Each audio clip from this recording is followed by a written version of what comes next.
Good afternoon, ladies and gentlemen. My name is Carl Dalton, and I'm here to give you a presentation on estimating back to basics. First, I'd like to start to outline the sort of topics. This is a loose collection of topics which I'll try to go through. I might wander a little bit, but I'll start by talking about what is estimating. I'll give you an understanding of why we conduct estimating, what to include in estimating, the various types of estimating available, methods available to us and techniques. And one of the most important part of any estimating process is the data collection. I'll spend some time going through that. Then I'll talk about what we can do with the information. We collect it together, and I'll bring it together under a title of cost engineering, the various outputs and other things we can do with the results. And an important process at the end of the estimating process and make sure we can verify that the tools and techniques we've used are fit for purpose, and we can validate the data we've used. First, I want to quote a couple of examples, a couple of definitions of what estimating is. First, from the Project Management Institute, is an assessment of the likely quantitative results usually applied to project costs and durations. Second one, by the APM, is an approximation of project time and cost targets that is refined throughout the project lifecycle. I think we probably understand what those are. At the end of the day, an estimate is a number, but I will fail if I just tell you an estimate is a number. A number on its own is actually useless. It doesn't mean anything. You need the evidence and the supporting data that surrounds the estimate and the audit trail of where you got that information from, so you can assure that you've produced the best possible estimate for the purpose you've used it for. So don't just think of an estimate as a number. We all need a number to put into budgets and for our targets, but it has to have a lot of information to support that estimate. So why do we estimate project costs? There's a nice quote at the top. To establish a cost-conscious attitude at the offset of a program, to improve decision-making, increase confidence in budgeting and the allocation of resources. They're not my words, I've stolen them from somewhere in the past. I can't remember where and when, but it really means we've got to have this attitude. We've got to have a cost-conscious approach to estimating and pass it throughout the program and projects we're working on, particularly in the current climate when money is very tight. We haven't got the budgets to do what we'd like to do with, so we have to make sure we're getting value for money. So we need to know how much will it cost. We need to allocate budgets, particularly early on in a project. Allocate resources, set targets. We also want to know whether the project budget is achievable. Can we actually produce what we need to do? Can we construct what we need to do in the money that's available? Because often, in the past, we may have been able to go back and get more funding. That sort of opportunity is not available to us nowadays with the harsh climate we're living in. We need to make sure we get value for money. We need to support our investment appraisals, our business cases to go through to get money allocated. And understand what's a payment profile. You know, it's okay saying it's going to cost us so much, but they want a lot of that payment up front. We haven't got it in the near term years, perhaps. So we need to work out what's the actual profile against the estimate. All this information is very useful. It allows us to look at alternative designs, different ways of procuring the various options we've got in front of us. At the end of the day, we have to make decisions. So we have to provide estimates in such a way that we can make cost-effective and investment decisions. But bless us, we've all got customers, and all our customers often place constraints on us. So we need to take account of that when we're doing our estimating. But you can also use the estimate to go back to the customer and say, if we didn't have that constraint in front of us, if you can relax that, we may be able to produce a far better estimate and a more cost-effective solution. We also have to make sure we're estimating against the various operational needs, particularly if we're looking at life cycle costing, which often we are nowadays. We can't just be looking at the upfront costs of a project. We can look at alternative support concepts. And often we have to do all this early on the life cycle. And we all know early in the life cycle of a project, there's little data around. So with that thought in mind, this chart is meant to show that you commit an awful lot of costs very early in the program. So you are making decisions when you've got little data, and if you try to then make changes later on, it's going to cost you an awful lot of money. So it's very important at the early stages of a project to make use good sound judgment to produce your estimates. One of the other pitfalls that people come across is that when you're doing estimating, you are looking at often the things you can see at the tip of an iceberg. People are interested in the near-term costs that you will incur doing development, doing production or construction, and things you can see, the acquisition costs. But below that, and an iceberg is a nice way of showing this, there's an awful lot of other costs. What about your entry into operation, entry into service costs associated with training people and ongoing training? What about your support? What other support aspects do you need? Your spares and logistics support, and you need test equipment. You also need people to run the particular item, the candidate options you're looking at. You need transportation, logistics, storage costs. You need some facilities often to support that, which may need to be modified. You may need to put extra sort of communication systems or IT systems to support that. And you need data, not only to make sure you understand what you're operating, but also to how to support it and maintain it over its life. What sort of refreshment programs do you have for your hardware? What about updating software? And ongoing maintenance costs.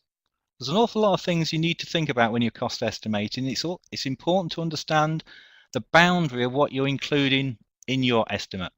More often than not, the sort of work I get involved with, and many of you will, is looking at the whole life cost or the life cycle cost of a system. It's not just the upfront development, production and construction. It's a cost to bring it into operation, to operate it, to support it, and often to dispose of it. And disposal could be a major cost. For instance, one of my colleagues is working on a submarine disposal program. With that, there are major costs involved, particularly the type of power plants involved in a submarine. So it's very important you include that in your upfront estimate. You need to take account of that when you're looking at alternative options. What else do we need to consider when we're looking at the equipment, a system boundary? Well, there's this system, the physical aspects. For instance, if you're looking at a space system and you're looking at the satellite, should you include the costs of the launcher and the ongoing costs of having a launcher capability? What about the control centers and the ground stations? Are they included in your boundary? As long as you're consistent and you're looking at different options and you're being consistent across all the boundary, and you say things like, I'm excluding this, that's important for somebody who's verifying your estimate. Because otherwise, the person verifying may not know whether you've forgotten to include that item or whether you do mean to exclude it. You also need to take account of things like the program aspects. How many are you producing if it's a manufacturing process? What phases of the program are you included? You may already be in manufacturing. You may have already manufactured or constructed the item and produced the item, and you just want to operate and support it. So it's important to understand what phase, and you've already got some sunk costs. Should you include your sunk costs in the overall cost of your program? Some customers prefer to have that, so they understand the whole life cost of the system, not just the future costs. What life are you going to give this system? Are you going to assume there's going to be an update to that particular item? Do you include the whole life, or are you looking at the next 10 years, for instance? All that needs to be documented and understood. And when you do your estimate, you need to be consistent. You also have to understand what economic conditions. Am I producing estimates for now? Am I doing then year costs? And currency. Currency can be a big problem. I always like to estimate in one currency, but that's not always possible. because you're buying equipment. Some of the items may be bought from abroad in euros, in dollars, in other currencies. You need to have a mechanism of how you bring that into a common currency and understand that. You also need to have a consistent process. I've tried to draw effectively a horseshoe process here, but it's not as simple as that. It's very iterative. You may be getting down through the process, but you may have to go towards the beginning again because of certain conditions. So it's not simply a one pass through this process. But right at the front end, I always like to have a startup meeting to confirm the scope and scale of the estimating task. What is it all about? And also the timescales involved and what the expected use of the estimate will be. Is it a high level, rough order magnitude estimate? Or am I looking to do a very, very detailed estimate to allow contracts to be placed? Some of the customers I work with have a very good methodology at the front end of their estimating process, and they have a checklist. What data would be available? Who has that information? Who is going to provide it, and when during the estimating process? If it's not available, but it will be within the next short period of time, who is the go-to person to get that information from? Once you've got that and you understand, you can plan the estimating tasks so you know when your deadlines are. I always like to start writing the final estimate, final report that goes with the estimate from day one, so I understand the outputs required. Once you've got that, you can then work on the different technical baselines, the options, the ground rules for producing the estimate, and a cost strategy. Again, if you're only doing a small estimate over a few days, you probably don't need to go to that trouble. But if it's a major estimate you have to produce over a period of time, you do need to put that in place and often agree that with your customer. The major element of any estimating process is collecting relevant data. Where you haven't got data, you have to derive assumptions to fill in the gaps. You have to normalize your costs and record them and document them. Again, this is an area I like to agree with a customer before I get too far in. Before I do any real estimating, I like to agree the baseline and the data and assumptions I want to use in the estimate. That's not to say there won't be further assumptions and data used later on as that becomes available. Then you need to build a tool. We all often use spreadsheets nowadays. They are very, very helpful for estimating, but there are many, many other tools available to you. You need to build a tool or reuse an existing tool, populate that with data, and generate a baseline model, your baseline estimates.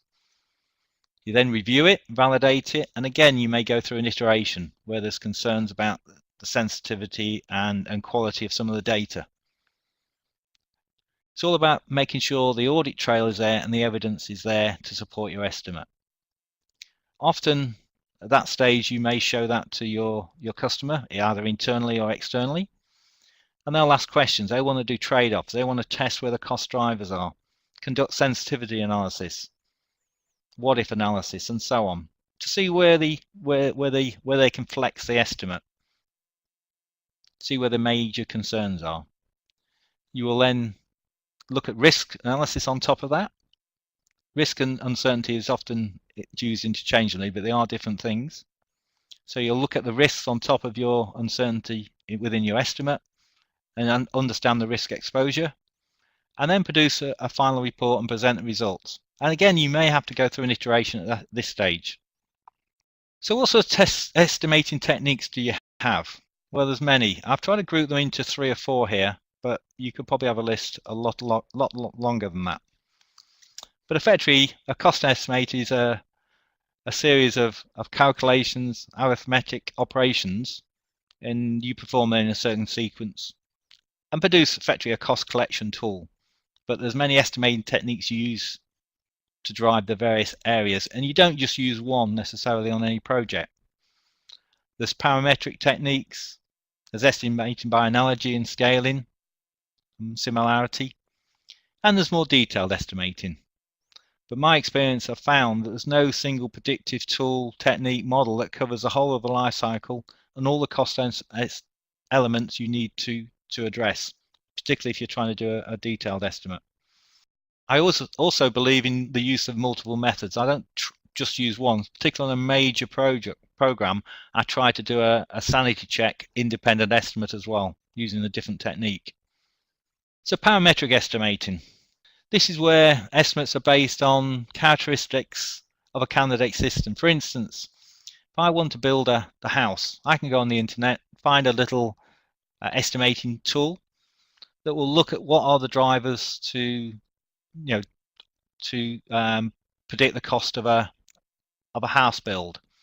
Now, things like number of bedrooms could be a driver, assuming you've already bought the land, depending where you are in the country, how much that costs. But number of bedrooms, probably the number of reception rooms, they are probably the major drivers. Whether it's a house or bungalow may be a driver as well. But you put those items in, you put your quantity against it, and you'll come out with a cost.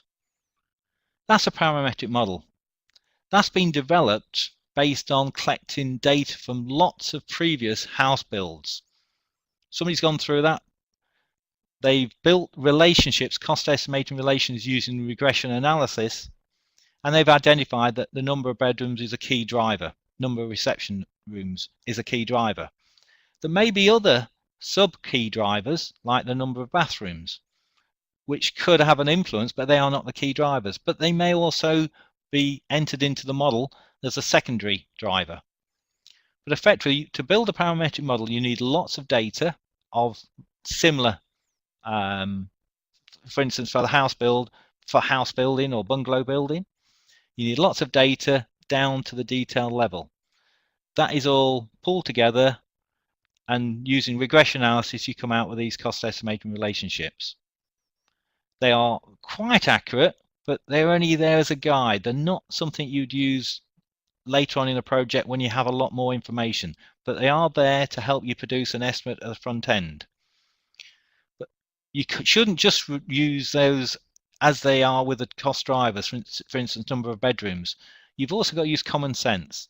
It may not be applicable for all instances of trying to estimate the cost of a house, but they are very helpful, very useful. There are lots of us have built our own parametric models, and there are commercial models available to you, which you can search on the internet for. So there are many organizations produce, and their main sole purpose is to build parametric models commercially and to provide to the community. But a lot of us build our own models, but they do rely on a lot of data. Another, if you like, common technique is analogy. And when I talk about analogy, I talk about comparative estimating, I talk about scaling and analogy. There's a quote I like to use there. There's no word which is used more loosely or in a greater variety of senses than analogy. Absolutely right. It covers a multiple sins, and it does in the estimating community as well.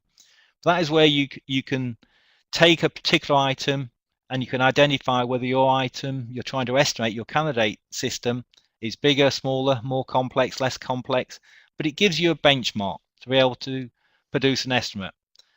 And I've used this a lot where you can relate to something similar. And again, it gives you a starting point. And you can get quite good at this, actually. So it is a good technique to use. But the candidate systems must be a similar size, complexity, and scope. It's no good trying to use a house build and try to work out the cost of a submarine. They've got to be a similar type of technique. An item, candidate solution. We all know about detailed estimating. This is where you produce an estimate and you really go down item by item against different elements of cost. For instance, your construction cost down to the detail of, how many bricks you might want to use and so on, how much the cost of each brick is. So you can go into quite a lot of detail. But again, a lot of us produce detailed estimates, and we produce our own spreadsheets and worksheets, and we just use them as for summation. So when you employ these different techniques, well, analogy is very helpful early on when you don't have a lot of information, similar to parametric model. Again, they're used fairly early on to help you start up. They are quick, they're easy. Somebody's already produced those for you, or you have to produce your own, but they're not as accurate as an engineering build-up. This is your detailed estimate. But often early on in a project, you don't have the luxury of having the information to produce an engineering build-up estimate, and you also don't have the time, because it does take an awful lot of time to produce an engineering detailed estimate. Clearly later on in the program you have actuals, and you'd use those as a priority. So you've got the various techniques and tools available to you. They are actually, you can't do too much with them unless you have some data to enter into these models and use. So you need to do data collection. Again, this is a quote. It's about a UK. It's a UK quote, but it's actually I heard it in a US presentation. The perception with collecting data. I'll just read it out. The government are very keen on amassing statistics. They collect them, add them, raise them to the nth power, take the cube root, and prepare wonderful diagrams. But you must never forget that every one of these figures comes from a village watchman who just puts down what he damn pleases. What we're really saying here is you've got to assess the quality of the data you're receiving. So it's very important to have a measure of how good the data is. So you manage expectations of the quality of the estimate at the end of the day. So you need to understand what your data requirements are. You need to identify appropriate data sources. The internet's very useful nowadays, but you've got to understand the quality of the data may not be as accurate as you get from, say, within your own organization and partner organizations. You need to gather that data, but then you need to normalize it in such a way that it can be used and it's to a consistent basis. And you need to record the data, and where you haven't got data, produce sensible, reliable assumptions. So what sort of data do we require? Clearly historical data, true data as some people call this. Now that is useful. Bear in mind the quotation earlier that we've got to make sure we understand it's from a trusted source and it is reliable historical data. But this is useful, essential to assist in the prediction of costs and schedule estimates. We can use it for analogy, we can use it for building future models, and also to calibrate existing models, to set, if you like, fingerprint the future of an existing model. But we don't just collect cost data. Cost data, again, is not very useful unless we have the technical data, the physical data, the program data, and economic data that supports those costs. And again, we'd like to collect it for a range of different options, not just directly associated with the candidate solution we're looking at. The sort of data we're collecting is costs. We need effort, schedule. Cost is useful on its own sometimes, but if we don't know the labor rate that's being used and the material costs, having effort is actually quite a useful thing, particularly for things like software estimating. We need to know the schedule, what phase we're in other words, what does the cost cover? Ideally, the labor rates that's used, the year of the labor rates, any other base overhead rates, and physical descriptions, option descriptions, characteristics of the candidate systems we're looking at, how they're being used, if we're looking at in-service spares and usage, maintenance costs, and obviously the reliability or the defects associated with it. So again, depends what phase, what area we're looking at.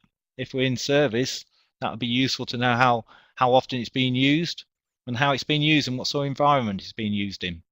So what sort of data sources do we have?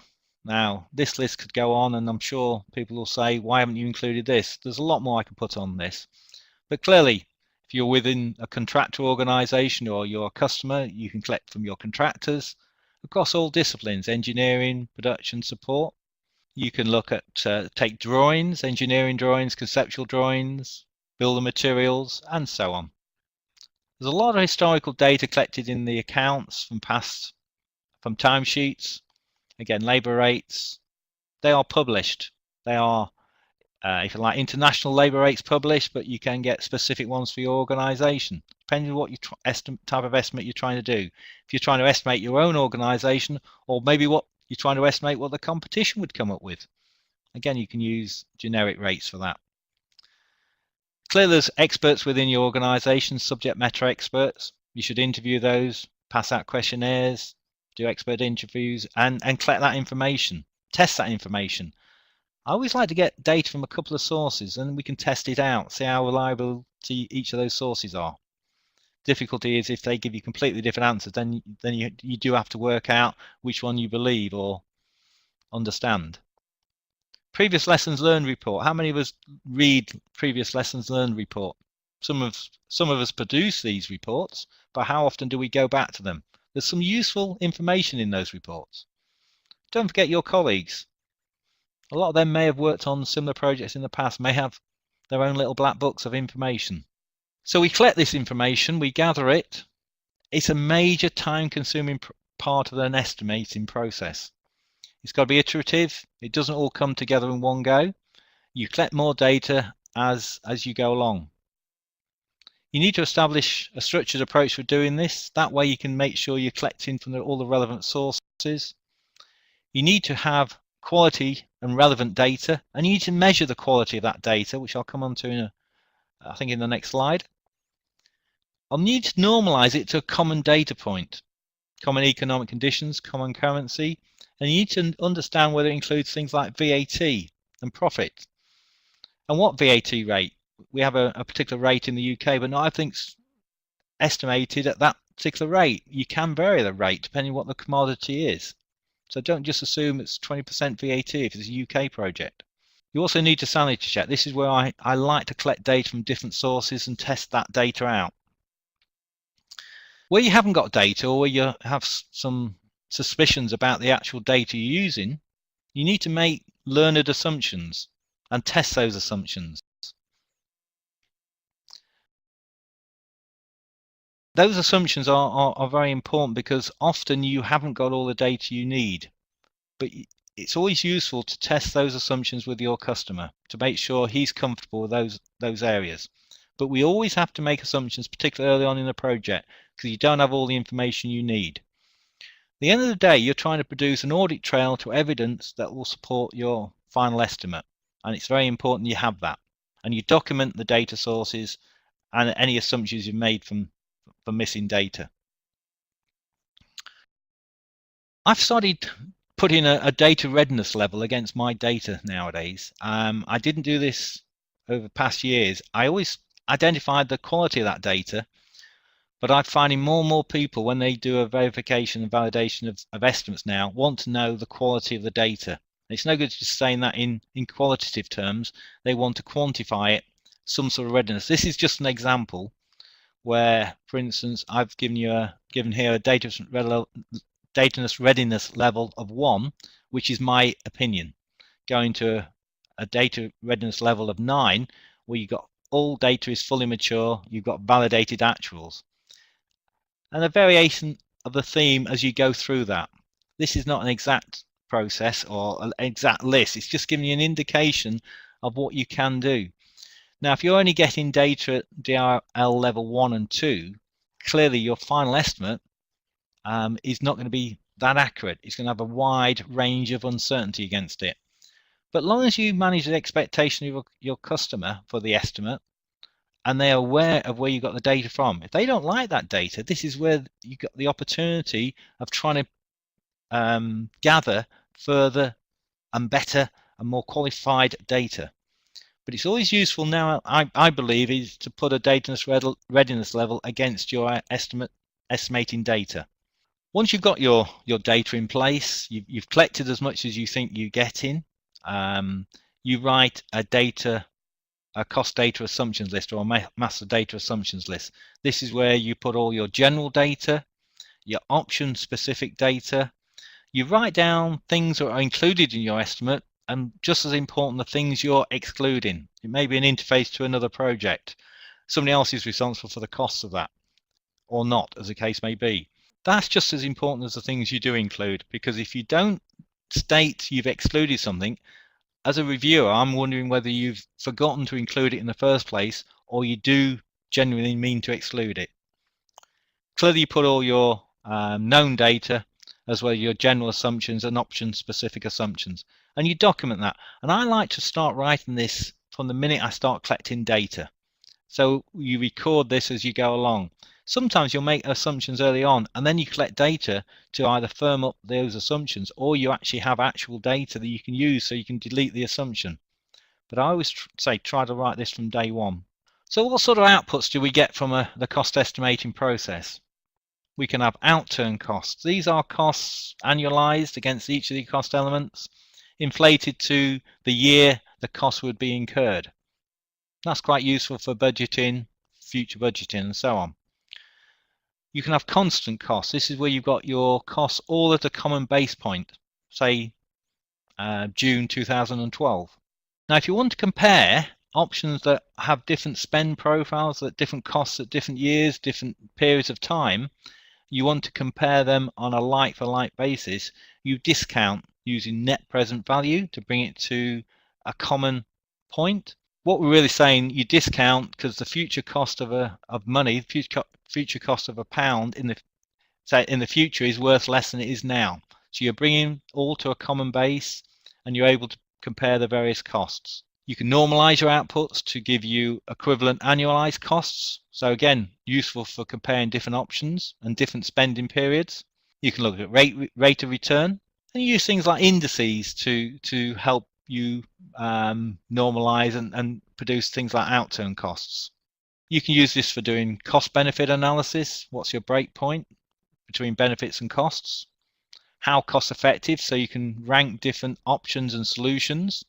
You can actually give a target cost. You want to produce a vehicle for a certain cost, excluding your profit and things like that. You can say, what do I need to do to bring that vehicle within that cost boundary?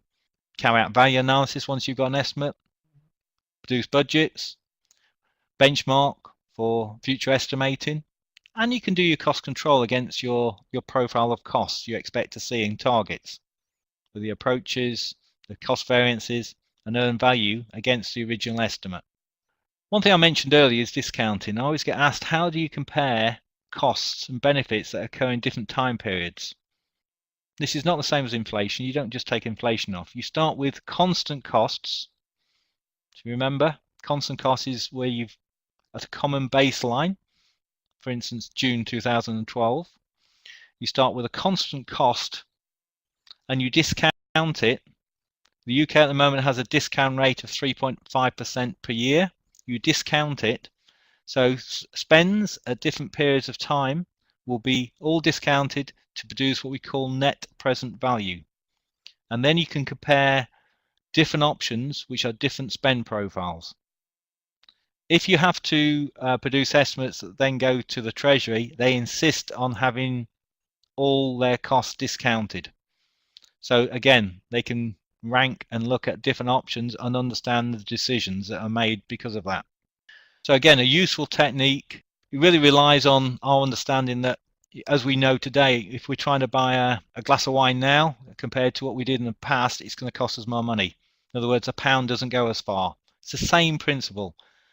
Items in the future will cost more than they do now, so the pound's not worth as much. And this is a technique to how to overcome that. Okay, we talked of various techniques. We talked about data. We talked about normalizing data, the sort of outputs we get. But at the end of the day, we have uncertainty with our baseline estimate. What are the things that affect uncertainty? Well, obviously the technique you've employed. If it's very high level, we'll have a wider band of uncertainty. If we didn't collect accurate historical data, if we've used our own opinion on data, again, higher level of uncertainty. With a higher level of uncertainty, we have a lower level of confidence in our estimate. So we need to ideally collect accurate historical data, understand what we're trying to estimate, and that's not always possible. How many times I've been asked to go into a meeting room, somebody's drawn something on the board and said, right, I want you to produce an estimate. I said, well, can you describe it in a bit better? And they draw a little diagram on the board and say, I want you to cost that. And I want it by yesterday. How often do we get that? So we don't get a full understanding of what the real requirement is. But if you have got good historical data, you understand what the requirement is, you've got a good design, and you understand the type of, you've got a good technique to produce the estimate, you will produce a reliable estimate with a high level of confidence. But again, it does rely on the estimator's skill and knowledge. So where do we get uncertainty? In source data. Clearly, the data we're using comes from a variety of sources. We may have a good audit trail, but it may be poor data. We have to make assumptions often, particularly early on in the project. There's a lot of uncertainty about the assumption in the modeling approach and so on. So there's always uncertainty. The only thing you can be sure about is you won't be right with a single estimate, a single point estimate. For instance, if you're trying to produce an estimate based on a single currency, you will get potentially some of your items produced overseas or quoted in different currencies. How do you do that? You'll use an exchange rate at a common base point, perhaps. You'll document that in your assumptions, but you really need to test the sensitivity to changes in exchange rates and identify, and often a lot of my customers require this as a separate sensitivity analysis outside the main estimate to say where could things go to if, for instance, the pound and the euro changes significantly. Well, at the moment, if you're getting prices quoted in euros, we probably do quite well. The pound's probably quite strong against the euro. But say if you were producing your estimate in euros and you were getting your prices quoted in dollars or yen or some other currency, it's not looking very good for the euro at the moment. So you need to test that. So there'll be a high level of uncertainty with anything that's priced in euros at the moment. So one thing we're sure about, we've got uncertainty in your baseline estimate, but on top of that, you've got risks that could happen. You know, look at the euro example at the moment. If the way things are going, if the euro collapses altogether, that is a risk. That's not an uncertainty. It is an uncertainty as well. So some risks and uncertainty are overlapping, but the uncertainty is how far could the exchange rate go up and down. The risks are that the euro, for instance, would non-exist in the future. But there's different levels of risk on a program. Within the budget for a program, there would be already money in there for managing risks. You may have the cost of a risk manager, for instance. Then we'd have some risk exposure, some contingency in there for known, unknown risks, things you can identify that may happen, but you're not sure whether they're going to happen or not. And then there's the unknown unknowns, the ones you can't identify at the moment, but could happen in the future. And that often the monies for that goes into a slush fund. May not be allocated to a project, but it's there potentially for a project manager to go cap in hand for further monies. Now that may not happen in the current climate, but the first two are included. The budget for managing risks are often included in the baseline estimate, and then the costs of managing risks, the known unknowns, will be in your risk exposure. So how do you quantify those? You need to do effectively a risk qualification, identify your risks, put them into a risk register, and from that you need to quantify the overall effect of all the risks onto your program. Nowadays, typically some sort of simulation would be done, Monte Carlo simulation, Latin hypercube simulation would be undertaken. In the past, those techniques weren't as readily available, and we used to use other things like method of moments, path conversion, decision trees. But nowadays, with computing power, most of us use some sort of commercial available simulation package to produce a range of different outcomes. We typically call these PDFs, probability density functions, or cumulative distribution functions, CDFs, and they give you a range of different outcomes. But don't always believe the precision and reliability you get from a risk tool, because they'll give you information in 10 decimal places possibly. But remember, the information you put in are quite wide ranging for each of the different risks involved. And you get a curve like this. This is an S-curve or CDF curve, which gives you the range of various outcomes. So our most likely item, or rather our 50% probability item, is around 30 million in this particular example. That would be our baseline estimate. If we want to put some exposure on to risk, our 80% probability point is 34 million. So in other words, we've got about 4 million of risk exposure. Now, if you're doing a bid, you may want to go for the 34 million. But if you're a customer receiving this, you may wish to have an estimate at the 30 million point. But again, this is a debate you can have between the contractor and the customer. Just remember though, I said there's a third level of risk. There's the budget for managing risks. That would be our effectively with a core estimate the 30 million point. We've got the known unknowns of continuous reserve. That would be the 34 million point. But then there's the unknown unknowns. Where does that fit in? Well, some organisations I get involved with will take a figure from this table, from this chart, a little bit higher than the 80% point, maybe 85%, and that extra amount would then go into effectively a program of projects. It'd be part of a slush fund that would be available for some programs. Most organizations have this. It's not always readily known to the project managers, and it's certainly not readily available, but it is a way of identifying a little bit extra that would be available. Typically, you'd identify that for each project, and then within a program of projects, it would sit at the program director level or the finance director level, and he would allocate it as and when needed. And hopefully, if they don't need to use it, they'd go into the company profits. So we've been good. We've identified our methodologies. We've built a good cost estimating tool. We've collected lots of data. We've got lots of outcomes, and we're happy. Our senior management's happy. We produce the estimate, but they won't be happy totally unless you have a verification of the actual cost process, that it's fit for purpose, and you validated the data. So it's got to be fit for purpose and working correctly, and then the data needs to be validated. So you have a tool, you develop your cost tool, your estimating tool, make sure the functions and the features are working right, and then you add data into this, and that needs to be validated. Within the tool, there'll be cost estimating relationships, and certainly many of the organizations I work for, I do verification and validation of estimates myself, but also I have my own estimates verified and validated. And most organizations don't like you to produce VBA code in your Excel. In other words, hide some of the relationships. They like all the relationships to be open. There's nothing to stop you using VBA, for instance, to add extra functionality where if you add a line in one spreadsheet, it adds lines in another's or helps us layout and things like that. Nothing to stop that happening, but you should not put any of your cost estimating relationships hidden away that the reviewer can't see. They also don't like you to write constants in your cost estimating relationships. They'd like you to put that into a lookup table, so you're not making mistakes when you're putting those constants in. For instance, if you wanted to divide by 1,000 to change from pounds to thousands or thousands to millions, you'd have it in a lookup table. It's just good common sense.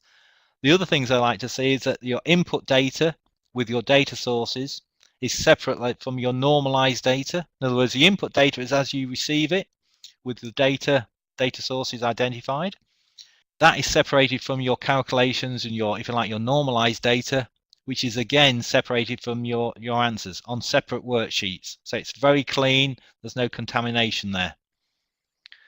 The other thing they're looking for is that you've not made any mistakes in double counting or you've missed things out. It's difficult to say whether you've missed something out without them fully knowing about your project, but they can check for double counting. And I've found that a few times on projects where people have bought a consumable material and then they've also accounted for it when they've used it, and then they bought some more. So in other words, there's a double counting taking place. At the end of the day, you've got to have the estimate must often inform a business case, and within the business case you need to be able to trace back to the cost model and trace back through an audit trail to your data sources. You also need to look whether things have changed since a previous iteration of the cost model, because an estimate is not just a one-off snapshot. It happens several times over the life of a program, and you need to see what's changed between previous generations of the estimate. The other things they're looking for is the model has done sensitivity analysis, often against your uncertainty of your data, what if analysis, and risk analysis. Before I conclude here, I've got 7 tests of a quality cost estimate. Objectivity. Is the estimate based on objective data, grounded in facts, and has related historical data? In other words, it's got a firm foundation. Is it built on honesty? Is it generally built on the above data? And is it representative of the true position of the bid, for instance? Relevance. The data and analysis relevant and pertinent to what is being estimated? How often you go in and people have used a similar model and it's actually not relevant for what you're trying to do? Is it logical? Does the estimate make sense? Are the maths correct? Are there any gaps or overlaps? Accuracy. Are the estimation process producing accurate estimates? Have you tested past estimates, outturns, and made adjustments where necessary? Does an independent estimate verify the main estimate? In other words, As I said earlier, I like to do a multiple process. I ran a team of about 40 estimators some years ago, and I used to have one or two more learned gentlemen with lots of grey hair in the corner, and I'd get them to do an independent, very quick estimate on the main estimate, completely independent from the main team. And it's surprising how that quick estimate finds out holes and little things that are missed by the more detailed people. Holism. Is it complete and integrated? And is the estimate clear and easy to understand? How well is the cost estimate being communicated internally to peers and reviewers and externally? Is it documented well with the assumptions? And how is the estimate being perceived? I'd like to leave you with those thoughts. I'd like to take any questions we have, if we have any questions. Right, one of the questions I've just been given is, isn't honesty extremely qualitative? It's a good question. I've got honesty here, generally building on above data. Yes, you can argue that it is qualitative, but I think you can see, if you can see an audit trail between the data you've collected, if there's a firm link between the data sources, the data, how you've normalized that and represented that, then it's not qualitative.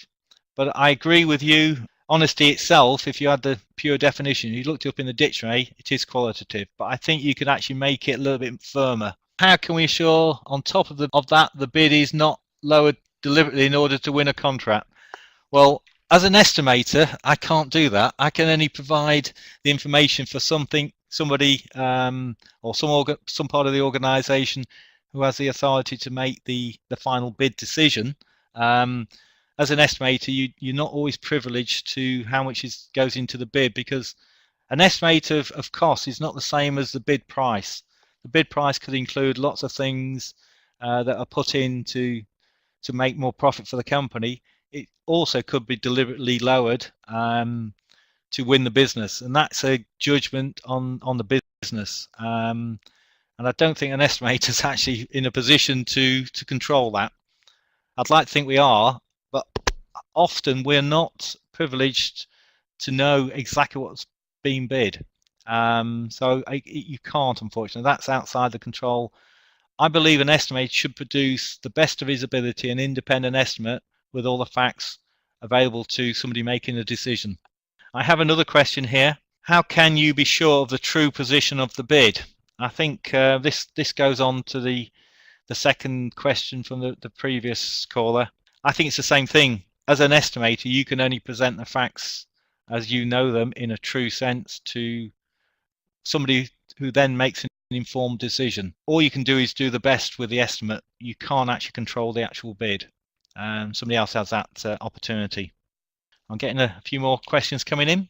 Presumably, estimating is an estimate. The actual bid is dependent on how the company wants to approach the project. I totally agree, and I think that's probably what I've just said. I think these are coming in parallel to me answering the questions. The bid is outside the control of the actual estimator. We're not always involved. We may be asked questions on what can we do to reduce the bid, and can we meet that particular target as an estimate. But there's commercial factors come to play, not things like the exchange rates. Somebody has to make a decision and put that as spot place. Also, when you put a bid in, that's not the end of it. You may get a best and final opportunity to bid, so the estimator gets involved again. But then there's contracts get involved, and what happens after you've bid? The estimate goes in, the profit and everything else goes on top of that. Then you may win the bid, but there's negotiations take place which will change the whole nature. And sometimes I've been asked to look at the final winning bid, and I can't necessarily see exactly what happened during the contract negotiations to get back to the original estimate. Another question, any hints on how to stop over-inflated cost estimates because of hidden contingencies? Well, that happens without a doubt. Each area department of a company may put their own little fat in, so they want to make sure they can do their part of the task effectively. How to stop that happening is very difficult. I believe in an open as possible estimate, and I also said earlier that I believe in doing an independent estimate of each area to allow us to compare. And I used to review an awful lot of estimates, and I'd get my independent estimator in the room with the team of estimators or individual, and we'd go through that line by line. Now, that's when we did the estimate. Clearly, some of the information we receive, sometimes we receive estimates from subcontractors, and we have to use their estimates. Now, a good thing to do is to have the same policy with them, that everything is open and above board. One of my previous jobs, I worked for the government many years ago, and I visited contractors, and they were very good at blinding you with everything they had. They'd open a cabinet and say you can look at anything you want. Unfortunately, that's too much information.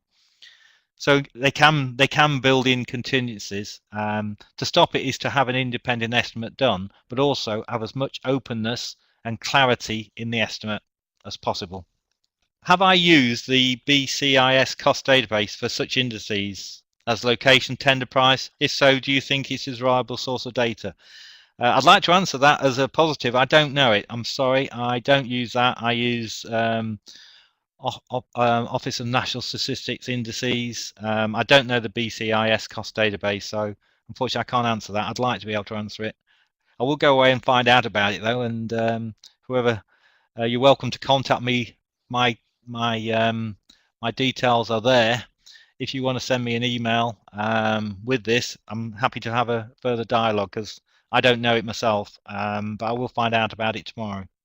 If you have two estimates, one for 10K and the other for 11K, this seems to be more reliable than two estimates of 10K and 15K for a given piece of work.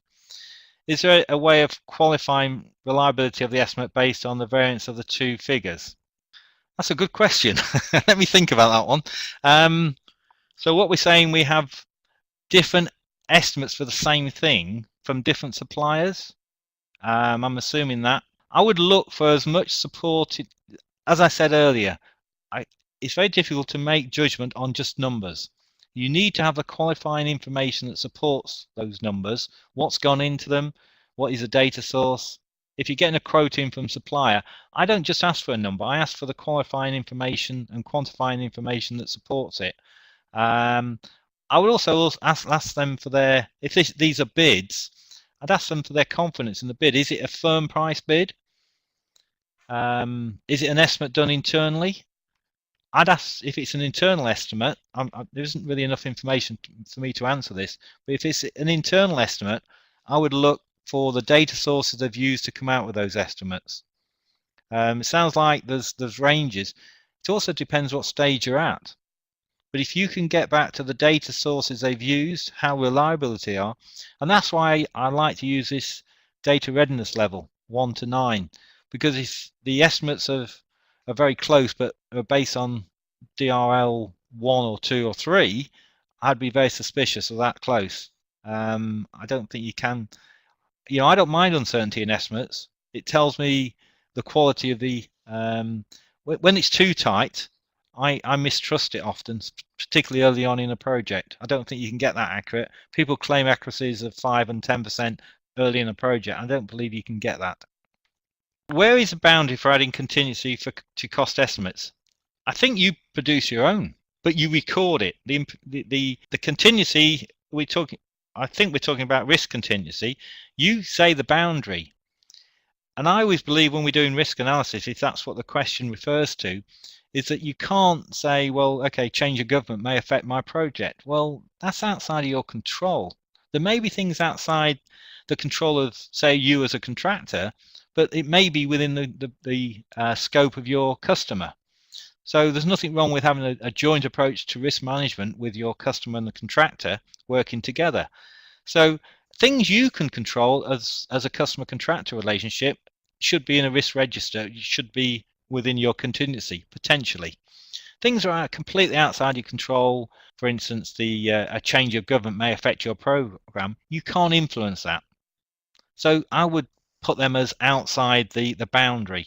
But if we're talking here contingency for cost estimates being risk contingency, I would say things that are possible to control.